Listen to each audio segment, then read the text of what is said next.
अपने लक्ष्य के प्रति ईमानदारी से लगे रहना ही सफलता का सबसे बड़ा लक्ष्य है। हेलो दोस्तों, welcome to my YouTube channel SD all round. दोस्तों, आपको बता दें, अगर आप कंपटीशन एग्ज़ाम की तैयारी कर रहे हैं तो इसमें बहुत ही इंपॉर्टेंट करंट अफेयर्स के क्वेश्चन लिए गए हैं जो कि आपकी एग्ज़ाम की तैयारी में बहुत ही महत्वपूर्ण रोल अदा करेंगे। साथ ही साथ दोस्तों, लास्ट में कुछ इम्पॉर्टेंट जो कल के क्वेश्चन हैं वो रिवीजन भी हम करेंगे। तो चलिए हम आज के क्वेश्चन से स्टार्ट करते हैं। हाल ही में टाइफून राय तूफान ने किस देश में तबाही मचाई है? इसका आंसर होगा दोस्तों, क्या होगा इसका आंसर? फिलीपींस ने। किसने मचाई है तबाही? फिलीपींस। फिलीपींस की बात करें दोस्तों तो टाइफून राय ने दक्षिण फिलीपींस के सिरगाओ द्वीप पर दस्तक दी, जो इस साल का फिलीपींस में आए तूफानों में सबसे तेज था। और यह तूफान इस साल का 15वां तूफान था। फिलीपींस में आए तूफानों में अगर हम देखें तो कौन सा तूफान था? 15वां तूफान था ये। वहीं तूफान इतना खतरनाक था कि 1000 लोग घर से भागने को मजबूर हो गए। यह सियारगांव के रिसोर्ट पर 195 किलोमीटर प्रति घंटे की अधिकतम हवाओं के साथ पहुंचा था। ठीक है दोस्तों, चलिए दूसरा कुछ पॉइंटों के बारे में जानते हैं हम। जो तूफान आते हैं, कुछ प्रमुख तूफान हैं और उनके स्थान। तो इसका फिलीपींस द्वीप समूह, चीन और जापान के तट पर आने वाले तूफान का क्या नाम है? तो इसका नाम है दोस्तों टाइफून तूफान है। ऑस्ट्रेलिया के अगर ऑस्ट्रेलिया की बात करें तो विली विली है। बंगाल की खाड़ी और अरब सागर में चक्रवात नाम का तूफान, यूएसए और मैक्सिको में टॉर्नेडो तथा वेस्ट इंडीज़ और फ्लोरिडा के तटों पर हैरिकेन नामक तूफान आता है। तो इन तूफानों के नाम भी आप ज़रूर ध्यान रखिएगा।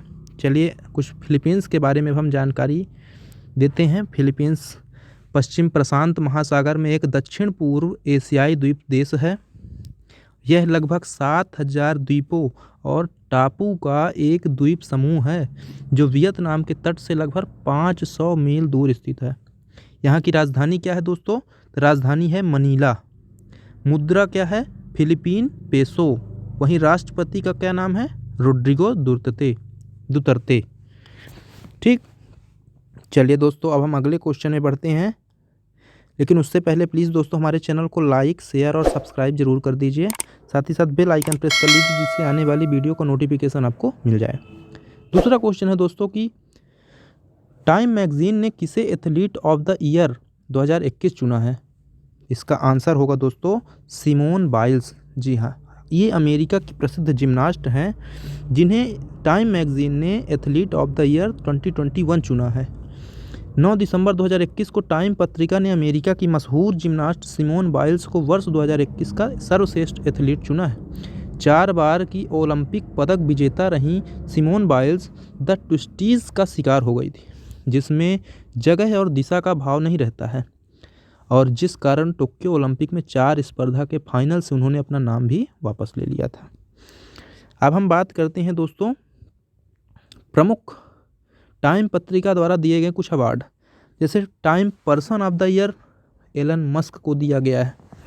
Heroes of the year vaccine scientist को दिया गया है। वहीं एंटरटेनर ऑफ द ईयर का अवार्ड 2021 में किसे दिया गया है? ओलिविया रोड्रिगो को दिया गया है। और एथलीट ऑफ द ईयर 2021 में सिमोन बाइल्स को। ये प्रमुख टाइम पत्रिका द्वारा अवार्ड दिए जाते हैं। तीसरा क्वेश्चन क्या है दोस्तों? तीसरा क्वेश्चन है हाल ही में किस राज्य ने अपने राज्य गीत के रूप में तमिल थाई वजथू को घोषित किया है? तो तमिल नाम से ही पता चल रहा दोस्तों, तो इसका आंसर होगा तमिलनाडु। क्या होगा? तमिलनाडु। तमिल थाई वजथू। चलिए इसके बारे में समझते हैं क्या है ये। तमिलनाडु सरकार ने तमिल थाई वजथू को राज्य गीत के रूप में घोषित किया है। हाल ही में मद्रास उच्च न्यायालय ने फैसला सुनाया है कि तमिल थाई वजथू एक प्रार्थना गीत है, न कि एक गीत है। इसे सभी शैक्षणिक संस्थानों, विश्वविद्यालयों, सरकारी कार्यालयों और सार्वजनिक क्षेत्र के उपक्रमों में किसी भी समारोह के शुरू होने से पहले गाया जाना चाहिए। यह केंद्र शासित प्रदेश पुदुचेरी का भी अधिकृत गीत है ये। चलिए अब हम तमिलनाडु के बारे में जानते हैं दोस्तों। तमिलनाडु की राजधानी है चेन्नई। पहले यहाँ के मुख्यमंत्री कौन हैं? PS कुमार स्वामी राजा जी। ठीक, वर्तमान में कौन है? MK स्टालिन हैं। वहीं राज्यपाल की बात करें तो RN रवि हैं। राजकीय भाषा क्या है? तमिल है। राजकीय पशु कौन है? तो नीलगिरी ताहर है। राजकीय वृक्ष क्या है? ताड़ है। ठीक, चलिए अब हम आगे बढ़ते हैं दोस्तों, और वहीं चौथा क्वेश्चन देखते हैं। चौथा क्वेश्चन में लिखा है दोस्तों, global entrepreneur of the year का अवार्ड 2021 से किसे सम्मानित किया गया है? तो इसका आंसर होगा दोस्तों कुमार मंगलम बिड़ला जी को। कुमार मंगलम बिड़ला जी को ये अवार्ड दिया गया है। आदित्य बिड़ला समूह के अध्यक्ष कुमार मंगलम बिड़ला जी को सिलिकॉन वैली से बाहर स्थित द इंडस एंटरप्रेन्योर्स से global entrepreneur of the year award business transformation में मिला है। कुमार मंगलम बिड़ला पहले भारतीय उद्योगपति हैं जिन्हें शीर्ष वैश्विक व्यापारिक नेताओं Satya Nadella, Elon Musk, Jeff Bezos के साथ वैश्विक उद्यमिता के लिए पुरस्कार प्राप्त हुआ है। अब हम जानते हैं दोस्तों टॉप 3 पुरस्कारों के बारे में। वर्ल्ड एथलीट ने women of the year award किसे दिया है? तो वर्ल्ड एथलीट ने अंजू बॉबी जॉर्ज को। बहुत इंपॉर्टेंट क्वेश्चन है दोस्तों, ये आप जरूर ध्यान रखिएगा। वहीं अंतर्राष्ट्रीय एमी पुरस्कार डेविड टेनेंट को दिया गया है। टाटा लिटरेचर लाइव में लाइफ टाइम अचीवमेंट अवार्ड किसे दिया गया है? तो अनीता देसाई जी को दिया है। चलिए आगे बढ़ते हैं। 5वां क्वेश्चन है दोस्तों, केंद्र सरकार के अनुसार 2021 से 2023 के दौरान इसरो ने 4 देशों के उपग्रह लॉन्च करने के लिए कितने समझौते किए हैं? तो इसका आंसर होगा दोस्तों 6 समझौते। कितने समझौते किए हैं? 6 समझौते किए हैं इसरो ने। चलिए हम समझते हैं इस क्वेश्चन के संबंध में। परमाणु ऊर्जा और अंतरिक्ष राज्य मंत्री जितेंद्र सिंह ने बताया कि इन विदेशी उपग्रहों को व्यावसायिक आधार पर लॉन्च करने से लगभग 132 मिलियन यूरो की कमाई होगी। वहीं डॉक्टर जितेंद्र सिंह ने कहा है कि इसरो ने 1999 से अब तक 34 देशों के कुल 342 उपग्रहों को लॉन्च किया है। आगे बढ़ते हैं दोस्तों, हम भारतीय अंतरिक्ष अनुसंधान संगठन इसरो के बारे में जानते हैं। क्या है इसरो? भारतीय अंतरिक्ष संगठन है जिसकी स्थापना 15 अगस्त 1969 को हुई थी। मुख्यालय बेंगलुरु में है, वहीं अध्यक्ष के सिवान है। इसरो की बात करें तो इसरो अंतरिक्ष अनुसंधान के लिए देश के पहले प्रधानमंत्री जवाहरलाल नेहरू, देश के पहले प्रधानमंत्री कौन? जवाहरलाल नेहरू जी के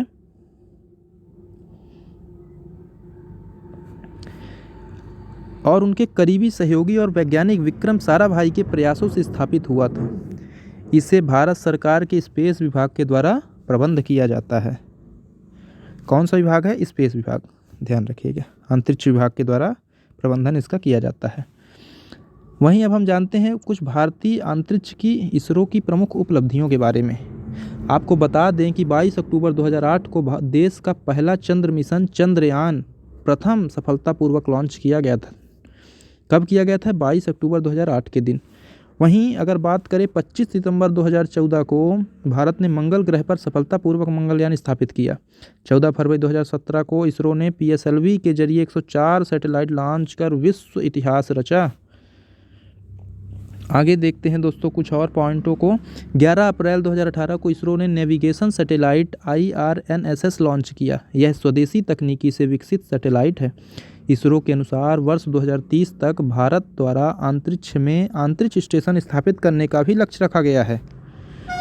वहीं वर्ष 2022 में 3 सदस्य दल को अंतरिक्ष में भेजने के लिए गगनयान परियोजना को भी मंजूरी दी गई है। ये भी पॉइंट आप नोट रखिएगा। चलिए आगे बढ़ते हैं। 6वां क्वेश्चन, हाल ही में किस प्रदेश की सरकार ने खाद्य और कृषि संगठन FAO तथा भारतीय कृषि अनुसंधान परिषद के साथ समझौता किया है? तो इसका आंसर क्या होगा दोस्तों? आंध्र प्रदेश जी सरकार है ने इस कार्य में समझौता किया है। चलिए इसके बारे में समझते हैं। आंध्र प्रदेश की सरकार ने सतत कृषि खाद्य प्रणाली को अपनाने के लिए खाद्य और कृषि संगठन FAO और भारतीय कृषि अनुसंधान परिषद ICAR के साथ हाथ मिलाया है।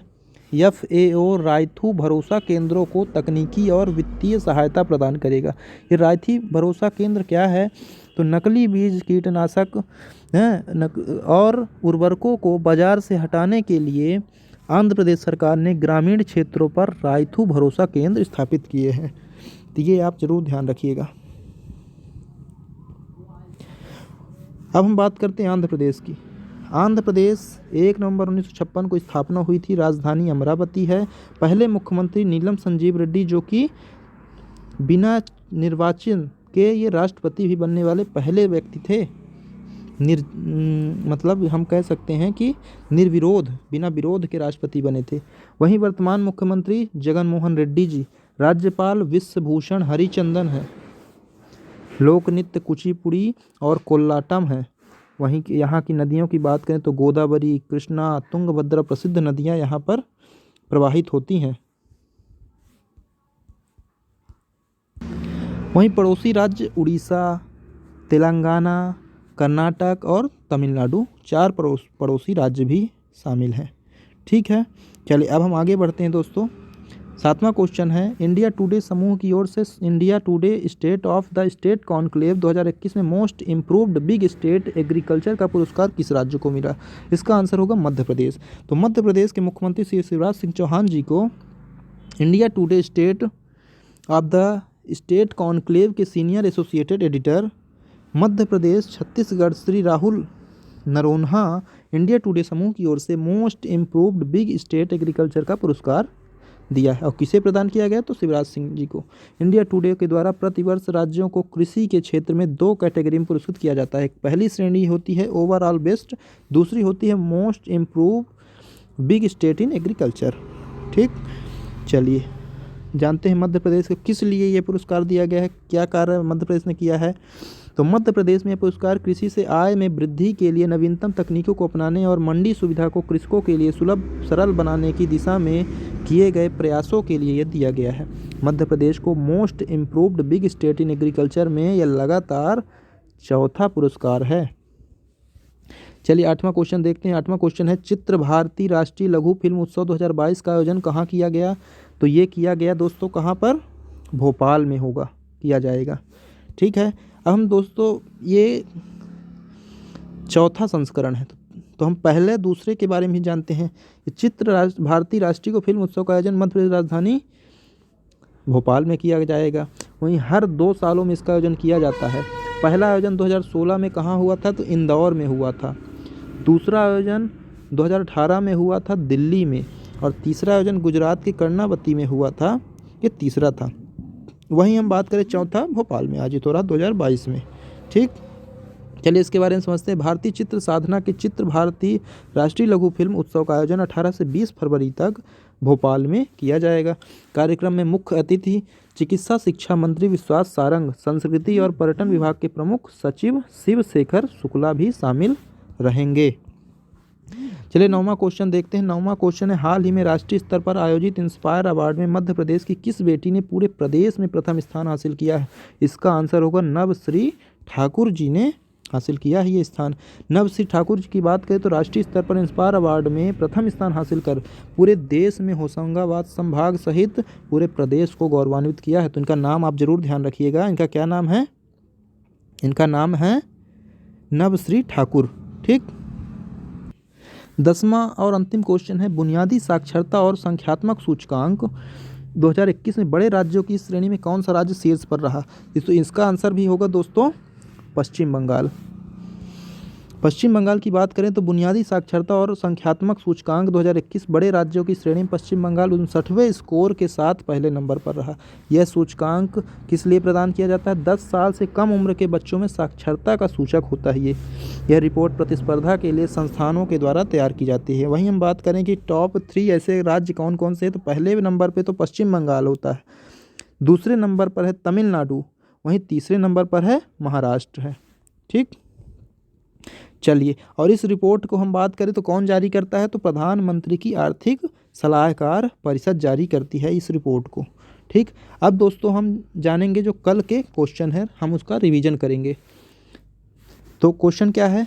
नगदग पेलगी खोरलो से पीएम मोदी जी को किस देश ने सर्वोच्च नागरिक सम्मान प्रदान करेगा? तो भूटान देश। ठीक, वहीं कौन सा एयरपोर्ट देश का पहला 4 रनवे वाला एयरपोर्ट बन जाएगा? तो इंदिरा गांधी अंतर्राष्ट्रीय एयरपोर्ट। सूर्य को छूने वाले दुनिया का पहला अंतरिक्षयान पार्कर सोलर प्रोब को किस स्पेस एजेंसी ने विकसित किया? तो नासा होगा इसका आंसर।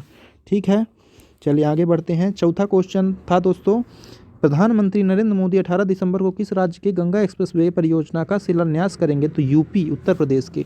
किस राज्य के मुख्यमंत्री ने राज्य में डिजिटल स्किल विश्वविद्यालय खोलने की घोषणा की है? तो झारखंड ने। नाइटहुड की उपाधि से किस F1 रेसर को सम्मानित किया गया? तो लुइस हैमिल्टन। हाल ही में शाकाहारी मीट कंपनी ने गुड डॉट ने किसे अपना ब्रांड एम्बेसडर बनाया? तो नीरज चोपड़ा को। 8वां क्वेश्चन है, मांडू फेस्टिवल का आयोजन 25 दिसंबर से 29 दिसंबर तक मध्य प्रदेश के किस जिले में होगा? तो धार जिले में होगा। देश का पहला ऑनलाइन 3D डायनासोर म्यूजियम किस शहर में होगा? तो धार जिले में। वहीं नेशनल एनर्जी कंजर्वेशन अवार्ड से किस राज्य को सम्मानित किया गया? तो राजस्थान को सम्मानित किया गया है। तो दोस्तों क्वेश्चन समाप्त होते हैं। अब हम कल आपसे फिर से नए करंट अफेयर्स के साथ मिलेंगे। दोस्तों प्लीज़ हमारे चैनल को लाइक, शेयर और सब्सक्राइब कीजिए, साथ ही साथ बेल आइकन जरूर प्रेस कर लीजिए।